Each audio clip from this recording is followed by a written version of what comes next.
Agora sim, de volta, vou falar sobre os microempreendedores individuais, também mudanças que não só o reajuste salarial, né, em 2026 traz, mas principalmente tudo o que versa o cenário econômico, Ulisses. Dias de volta. Ulisses, a gente fala de reforma tributária, falamos desse reajuste e os microempreendedores no meio dessas novas configurações.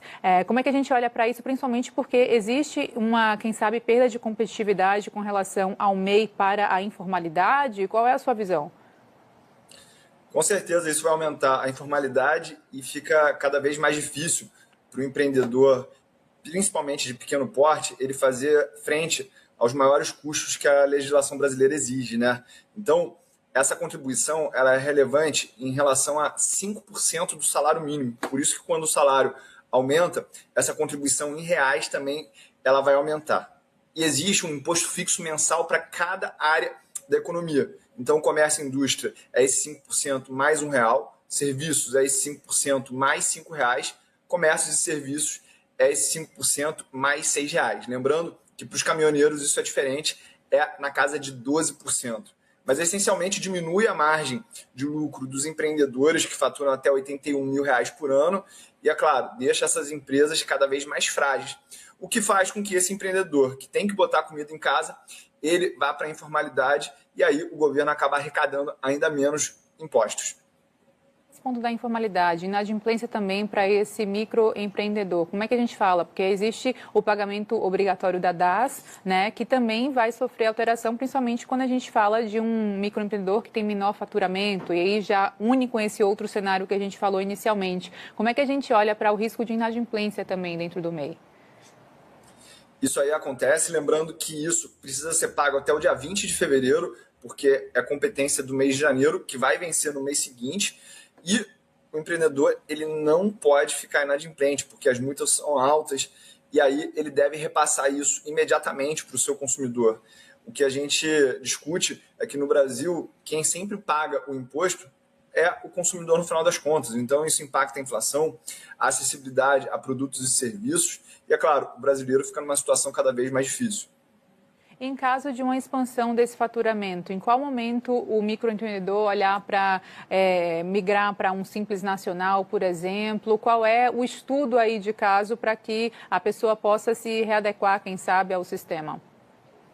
A partir do momento que ela supera os R$81 mil por ano, ela já deve pensar já como uma empresa de maior porte e, é claro, mudar aí para o presumido, o lucro real ou até outras possibilidades para ela. É importante lembrar que essas mudanças vão impactar diretamente o caixa, a margem e também a previsibilidade desse negócio. Por isso que um planejamento financeiro simples vai evitar qualquer tipo de sufoco desse empreendedor, que, é claro, não tem muita ajuda, não tem muita informação e é por isso que esse tema é tão relevante estar aqui. Comuns que esse microempreendedor individual ele comete justamente nesses termos de planejamento, enfim, de acompanhar todas as novas resoluções, porque a gente fala de um ano que já vem bastante sofrido de 2025 e que pode repercutir principalmente para 2026 também nessa esfera, né? Apesar do número de empreendedores ter crescido significativamente aqui no Brasil, a gente fala de desafios econômicos bastante relevantes. Exatamente. Cada vez mais o empreendedor ele acaba sendo sufocado porque as grandes empresas elas têm maior capacidade de lidar com essas burocracias, aumento de impostos, formalização que a nova tributação, a partir da reforma tributária, vai exigir dessas empresas. Então, é importante que você pare e observe o teu negócio de uma maneira racional e sem muita emoção, porque no final das contas, o teu negócio ele precisa dar lucro e compensar também um risco que você toma. Muita gente acaba não pensando no risco que tem no negócio porque acha que não tem alternativa. Mas às vezes você está se envolvendo ali num negócio que pode gerar um prejuízo até maior do que o dinheiro que você colocou. E isso pode acabar com a paz financeira de muitas famílias. Mais ampla nesse contexto todo econômico que a gente vive, quais são os maiores desafios justamente para não só esse MEI, mas também qualquer outro tipo de configuração nesse sentido de prestação de serviço, porque a gente fala também de um movimento muito forte no mercado de trabalho, que é a tal da pejotização, né? E isso tem prós, contras, tem opiniões que são favoráveis, outras contrárias. Como é que a gente interliga esse empreendedor brasileiro com os desafios, seja ele por ter também contratado prestadores de serviços, pessoas que estão abaixo do seu guarda-chuva?